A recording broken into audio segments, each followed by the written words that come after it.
Hi, Fitzzebra, Emma here, hope you're okay and you are ready to share some stories about our topic of under the sea. And today the story I've got to share with you is about one of the animals that lives under the sea that we have been thinking about in class, and it is about a dolphin. Our story is called Dolphin Boy. Here it is. Dolphin Boy. It's about a little boy called Jim. Once upon a time, the little fishing village was a happy place.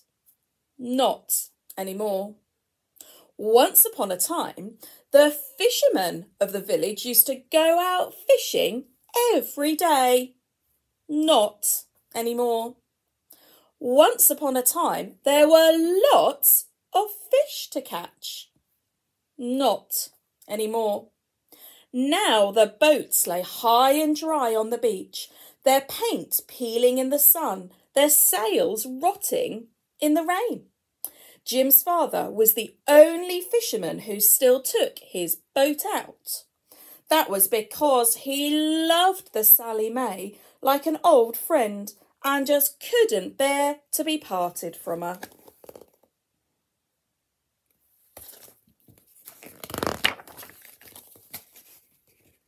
Whenever Jim wasn't at school, his father would take him along.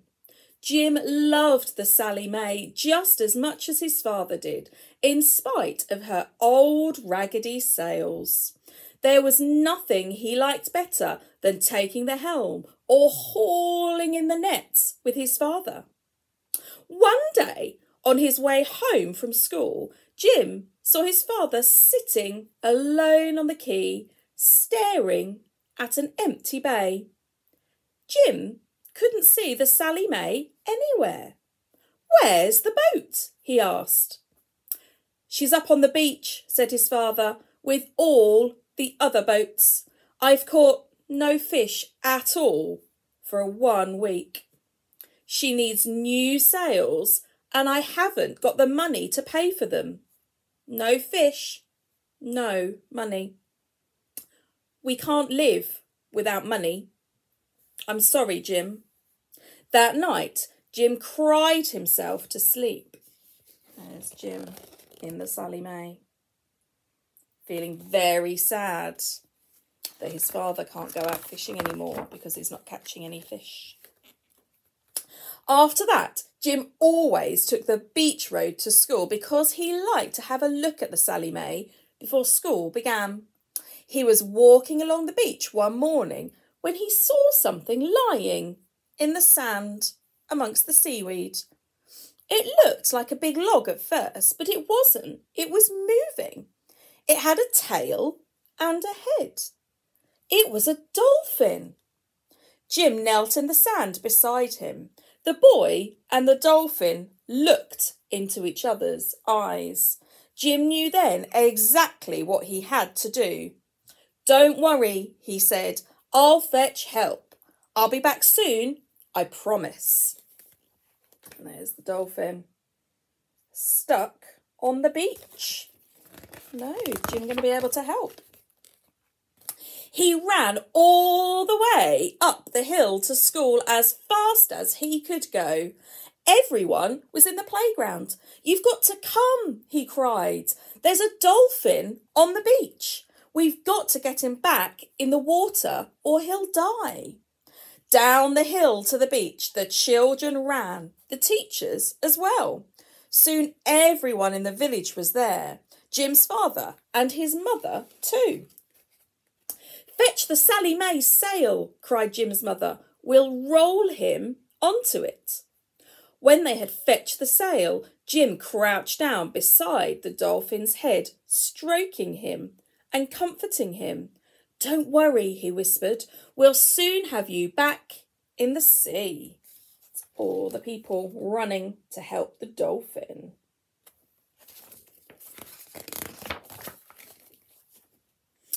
They spread out the sail and rolled him onto it very gently. Then, when everyone had taken a tight grip of the sail, Jim's father gave the word, "Lift." With 100 hands lifting together, they soon carried the dolphin down to the sea, where they laid him in the shallows and let the waves crash over him. Everybody's worked together to get the dolphin back in the sea. The dolphin squeaked and clicked and slapped the sea with his smiley mouth. He was swimming now, but he didn't seem to want to leave. He swam around and around. Off you go, Jim shouted, wading in and trying to push him out to sea. Off you go, off you go. And off he went at last. Everyone was clapping and cheering and waving goodbye. Jim just wanted him to come back again, but he didn't.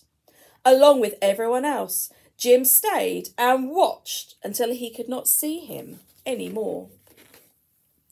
That day at school, Jim could think of nothing but the dolphin.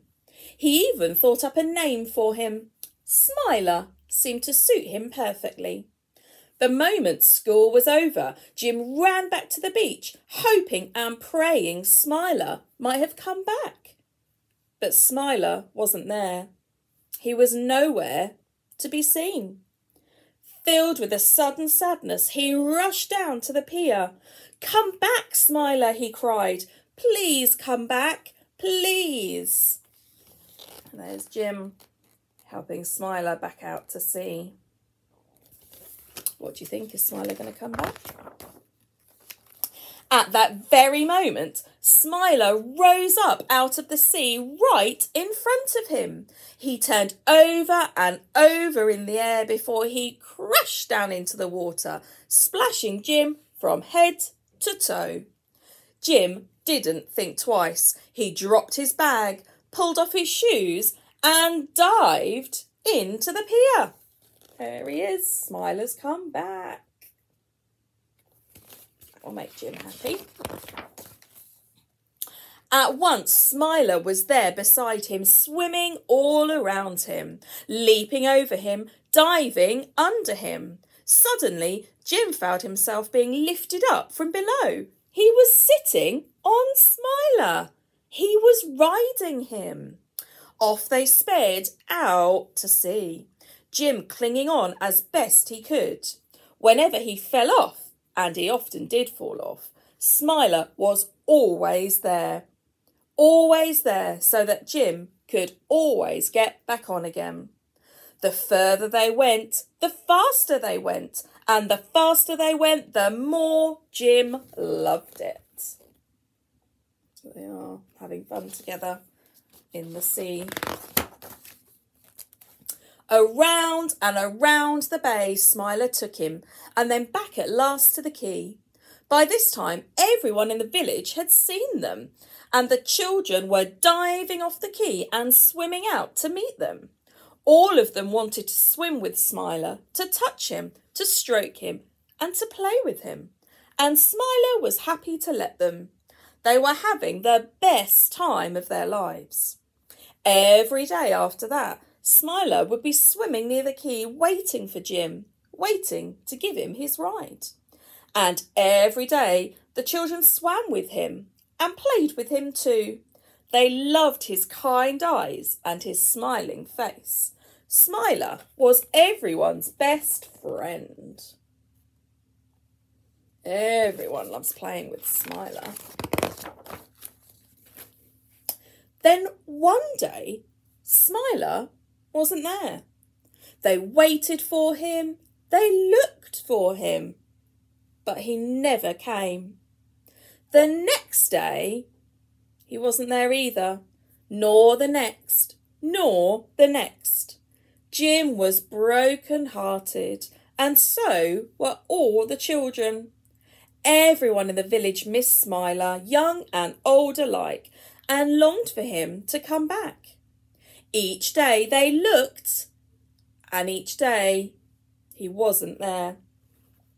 When Jim's birthday came, his mother gave him something that she hoped might cheer him up, a wonderful carving of a dolphin. She'd made it herself out of driftwood, but not even that seemed to make Jim happy. Then his father had a good idea. Jim, he said, why don't we all go out in the, in the Sally May? Would you like that? Yes, Jim cried. Then we could look for Smiler too. He's not there.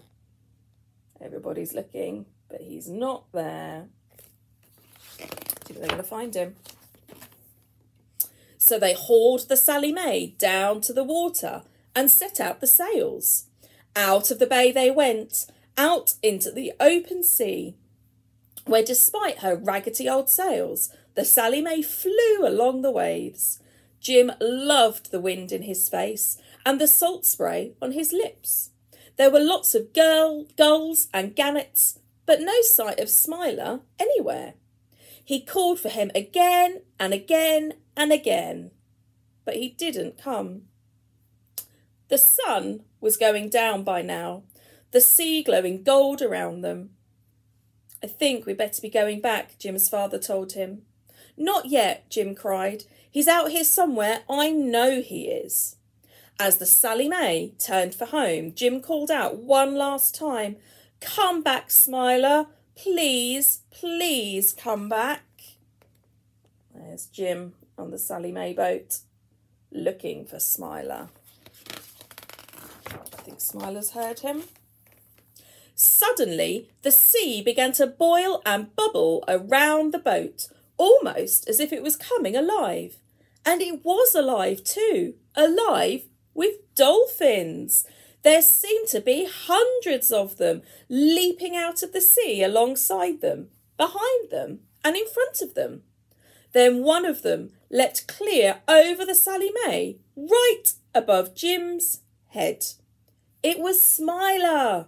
Smiler had come back, and by the look of it, he had brought his whole family with him. And you see all those dolphins that have come back with Smiler. As the Sally May sailed into the bay, everyone saw her coming, the dolphins dancing all above her in the golden sea. What a beautiful sight it was. Within days, the village was full of visitors, all of them there to see the famous dolphins and to see Smiler playing with Jim and the children. All those people that have come to see Smiler.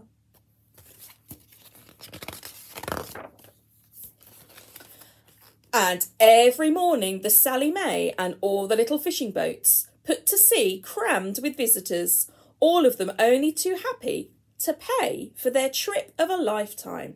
They loved every minute of it, holding on to their hats and laughing with delight as the dolphins frisked and frolicked around them.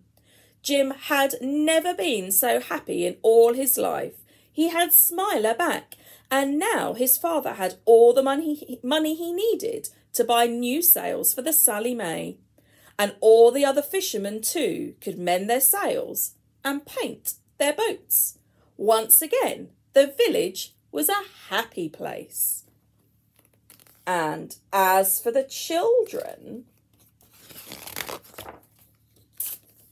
they could go swimming with the dolphins whenever they wanted to. They could stroke them and swim with them and play with them and even talk to them.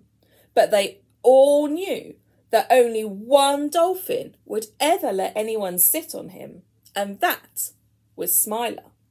And they all knew that there was only one person in the whole world who Smiler would take for a ride, and that was Jim. You can see Jim there riding on Smiler as the Dolphin Boy. So Jim helped the dolphin when he was stuck, and then they became friends. Hope you enjoyed the story. See you soon. Bye.